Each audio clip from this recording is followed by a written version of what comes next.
अस्सलाम वालेकुम जी, आप देख रहे हैं city 11 news Pakistan HD।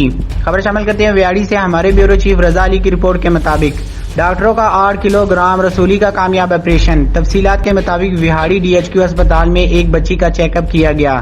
Checkup के दौरान 8 किलो की रसूली का पेट में इंकशाफ हुआ, जिसमें medical board superintendent medical doctor Mohammad Fazal, doctor Mohsin Mumtaz, doctor Mohammad Ramzan ने मशावरत के बाद और मुकम्मल जांच पड़ताल और टेस्टों की बुनियाद पर इस बच्ची का दिलेराना ऑपरेशन किया, जिसमें डॉक्टर हजरात कामयाब हुए। ऑपरेशन के दौरान कामयाबी से ट्यूमर्स को निकाल लिया गया, जिसका वजन तकरीबन 8 kg है। डॉक्टर और मेडिकल स्टाफ इस कामयाब ऑपरेशन से बहुत ज्यादा खुश हुए, जिसमें डॉक्टर हजरात ने वालिदैन को खुशी की खबर सुनाते हुए कामयाब ऑपरेशन की मुबारकबाद दी। ऐसे डॉक्टर हमारे माशरे के लिए किसी मसीहा से कम नहीं।